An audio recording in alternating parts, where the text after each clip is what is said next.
skeptics or atheists are going to start seeing, hey, Jesus said what we're just finding out in our research. Exactly. And the thing that's so amazing to me is that you say God created us with a gift, and everyone's gift, and this is hard to comprehend. There's a lot of people on earth, but she says everyone's gift is so unique. And when you can learn what your gift is and operate in your gift, you're going to have extraordinary peace. You're going to accomplish your destiny.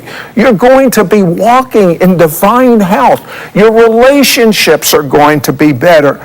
And most people that take these standardized tests, they're not tests for the gift that God's given them. They're tests for their talents. Explain. Exactly. Well, that's exactly, you said it so well, Sid.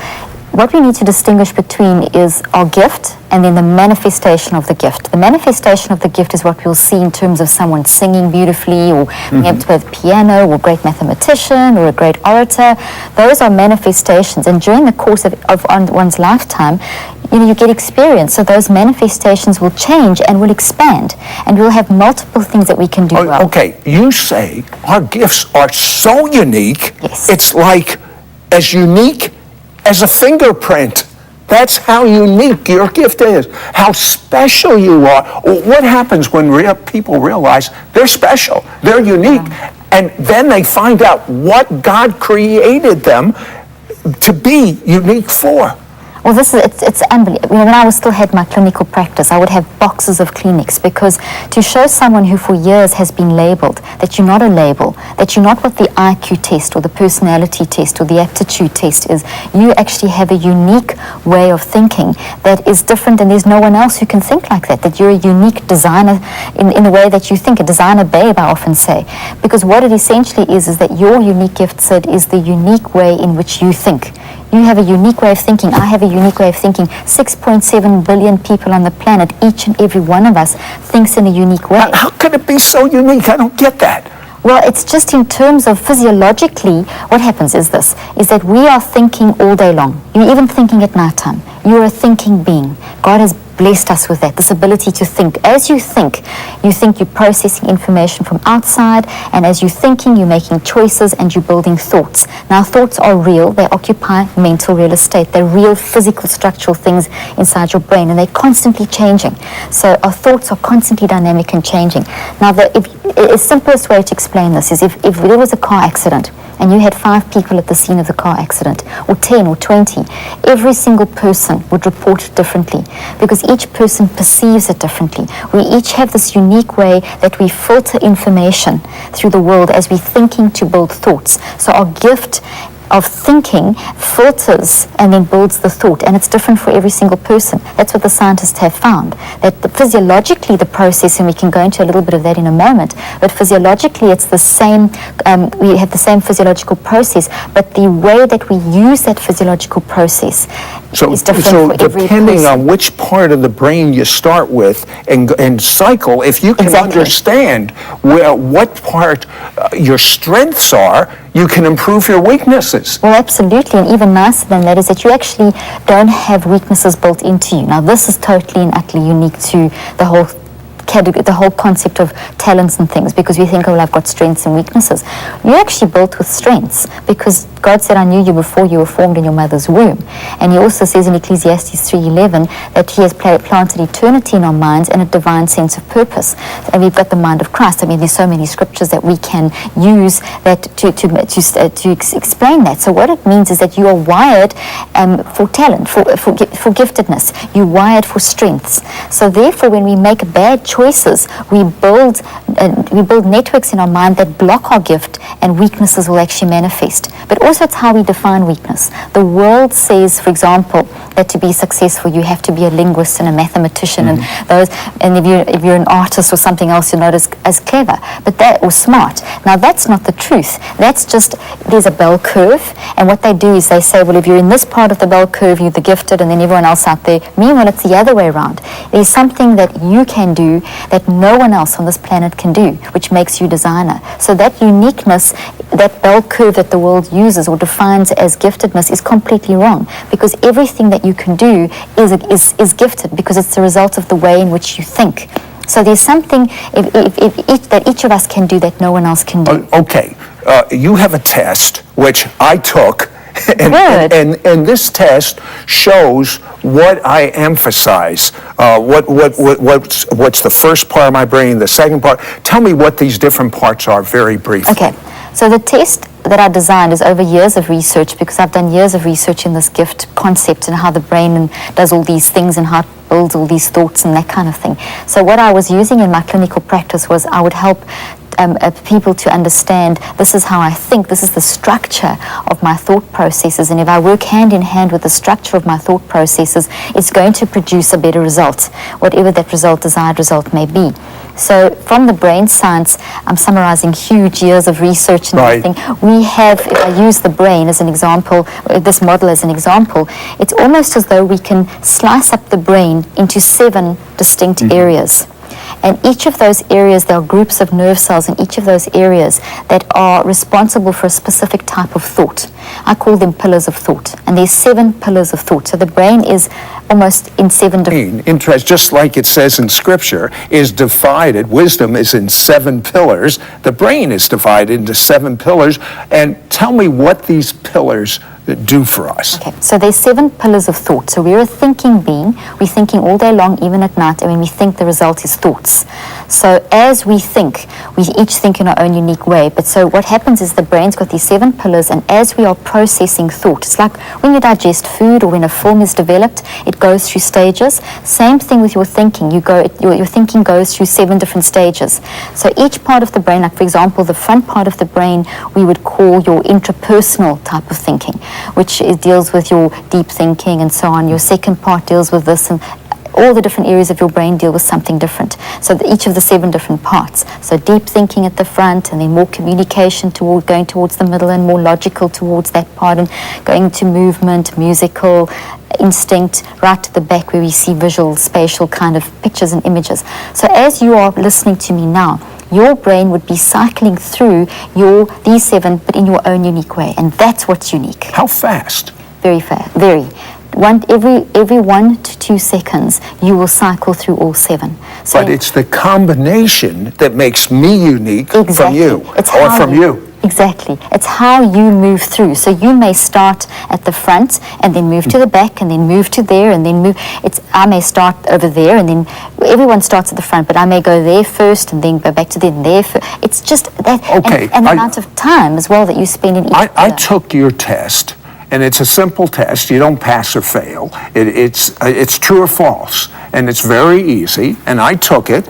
And I have my results here, and I want you to tell me whether I'm suited for what I do. Sure you are. My highest one was interpersonal. Okay. The next 2... Stop. You wouldn't mind stopping right there. Let me show where that is. In other words, what happens is the second part over here, this is your interpersonal area. Your first...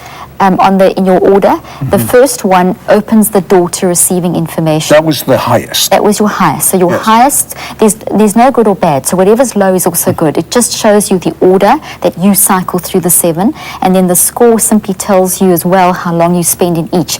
There's no wrong pattern. Every single pattern's fantastic, wonderful, superb. So everyone can rest at ease, because often people think, oh my goodness, I must get higher. No, whatever you get is fantastic. So you would open the door to receiving information through interpersonal, which means that you like to ask questions and get in people's heads and get information in your own head through a lot of communication. And that's why you're a great host, because you start communication, you start getting to know people. That's why you like to do the radio interviews, because you like to get asked questions, and it's through asking questions. I have to tell you, when I read what these things meant, I said, that was a pretty good test. Good. I'm doing what I'm supposed to do. Now, the next 2, and they were both identical, was as far as the numbers, was intrapersonal and linguistic. Okay, so then what happens is you cycle, it always starts down there.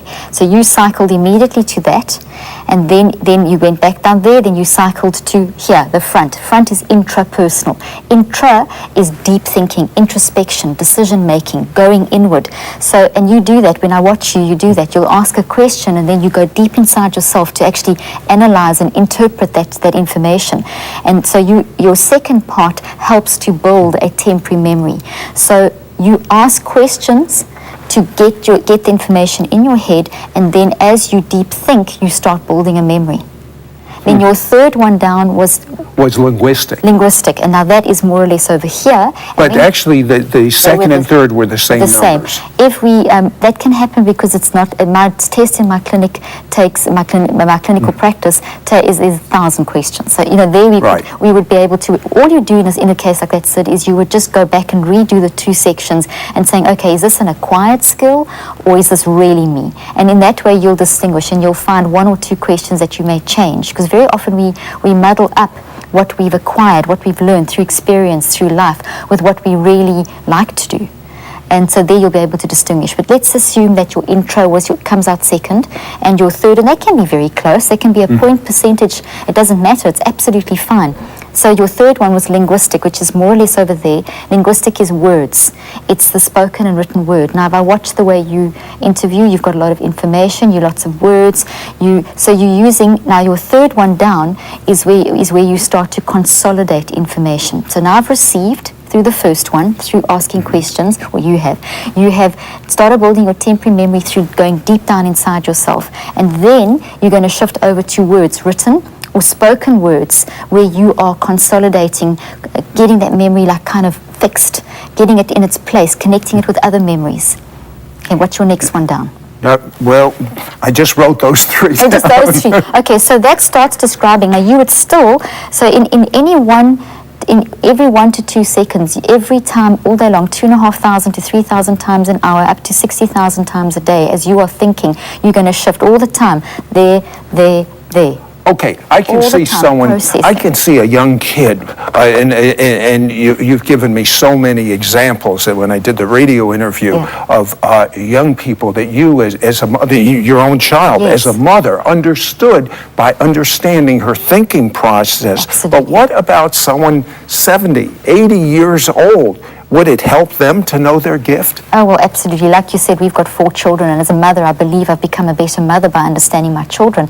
I've had people in my clinical practice sobbing because they've said, I've always believed I could do that. So to show someone that you are gifted, hang on, the way you think this is brilliant. This is what it looks like. I'd print out a graph, and you can do that. You can just enter it into PowerPoint and print out your own graph and celebrate that. I do a lot of work in schools. But when people block their gifts, then it's a problem. Then what happens to them physiologically when the gifts are blocked? When we block our gifts, we actually use our gift. Gift is our unique way that we flip through, cycle through all of these. The result of that is we're going to build memory.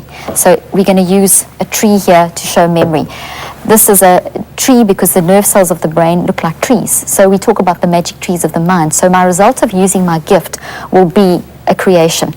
Now, the creation that I create in my mind, because my brain is neuroplastic, which means it can grow these branches and change them, could be like this, which is the normal, the natural, or it could be a negative-looking tree, which I call a toxic tree, or a gift blocker. Could be this black tree. So if our gifts are blocked and we build memories that look like this, what happens to us physically, socially? Well, that is considered a gift blocker. Now, what can that throws our body into stress, and we don't think clearly. Wherever I have inflammation, now, for example, if I have this kind of setup more or less in this part of the brain over here, where I'm pointing to now, it's called the ACG, anterior central gyrus. I'm just using this as an example. Now, that's the part of your brain that shifts between thoughts. It's called the gear shifter of the brain. If I have a toxic thought built over there, as I'm cycling through those 7 loops, I get there, it's like a big log in the road. Like, if you have a big tree trunk that falls over the road, or the highway's got a crack in it and you can't drive through, a big hole in it, or a pit, or if there's a bridge you cross, listen, stops your thinking. the example of the road cracking, and I've put my tire over that. I don't want that. I don't want my gift blocked in any way. I want to express myself. I want to be at peace. I want to be in health. I want to have triangle between your brain, where your thinking is happening, and then also down to your heart. There's like a link. So your heart has like a mini brain, and that mini brain feeds up to, it's like a checking station. It checks for the integrity of the message. And then that keeps your mind calm. It keeps your mind, but if we ignore the message from the heart, then it throws our brain into stress. So it's almost as though God has built in, okay, you're not thinking clearly, let's just get a little checking station from the heart, listen to the heart, and as the heart calms the brain down, your heart will release a chemical called ANF. When that flows through your body, you get that feeling of peace. Phew, that's the right thing. Now you list so many gift blockers. What happens when you are involved in a gift blocker? Well, if I can start with something like depression, which is such a prevalent problem in today's times. It's really become, and it's an epidemic. It very often will start in this area of the brain called the ACG that I was explaining in the last segment. And if we talk about, if there is actual one of these trees over there, it's like this roadblock. So as you're thinking, it gets stuck there. And when it gets stuck there, there's inflammation in that area. So the whole electrical chemical balance is upset. So I almost like skip that part of my thinking process. Now, in order to think properly, to use my gift properly, which is my unique way of thinking, I have to go through all 7. So if I skip one of them, or jump over one of them, or partially go through one of those areas, something happens in the process of digesting that thought, which means I won't think clearly. I'll get the feeling of fogginess in my mind. It can lead to anxiety, worry, depression, increase the depression, increase the anxiety. It becomes a vicious cycle. And that's not a healthy state to be in, because that will manifest in the body in all different kinds of ways. Give me another gift blocker. Well, you can have anything like, what I've done is to make it easy for people to identify gift blockers, I've identified 12 areas. If you think of this tree having a root, this would be a fear tree, because this is not a great tree. This root, the roots of this tree have got 12 different roots. Now, why 12? I've taken what I call the dirty dozen. And the dirty dozen are like areas where, because people have got so many thoughts going through their head, so often people will say to me, well, where do I start? Where do I find my gift blockers? There's so many things that are blocking my mind. So to simplify, I say, okay, 12 categories, and you choose a category where you want to start. So for example, it may be toxic love, or toxic touch, or toxic dreams, or whatever, toxic thoughts, toxic emotions. So you identify the area, and each one of those deals then, say, okay, what is toxic love? What is love, first of all? So we start with the positive side. Love is a very positive thing. When you're in a state of love, which is joy, peace, patience, kindness, all the good stuff, your body's wired according to how it should be operating. You've got peace in your body. You're thinking clearly. So that's on the positive side. But then we can have toxic love, which could be maybe you had a bad relationship with a parent, or a bad relationship with a spouse, or there was some kind of toxic thing. So what was meant for good becomes distorted. So instead of having this experience of my mom loved me, or my dad loved me, or whatever, or relationship with a spouse, you now have this big black tree in your brain, and that thing is now blocking your ability to think. So then we need to renew the mind. We need to rewire that. We need to bring this into consciousness, and we need to actually melt that down, which your brain can do. And that's the most wonderful thing. You can melt down these gift blockers and release good chemicals. I love your section on monkey hug. Yeah, explain that. That is so cute. They did an experiment with rhesus monkeys, where newborn baby monkeys were separated. Some were left with their mothers, and some were put in cages, and they were just fed with like a bottle. There was no touching and hugging. And these little monkeys, the ones that didn't have the touch and the hug, became very ill. Their cortisol levels, their stress chemicals, all their body went into 1,400 different chemical reactions, went chaotic, and some of them even died. Then they took those baby monkeys that were quite sick, and they put them with a mommy monkey who loved them, touched them, hugged them, and those baby monkeys got better. If we take that experiment, the concept of that experiment, we're not monkeys obviously, but the concept of touch, what it did in the body, and they've done lots of experiments obviously with humans as well in terms of touch. As we touch, we release endorphins in our body. Endorphins are like painkillers. They make you feel calm, they make you feel peaceful, they make you feel good.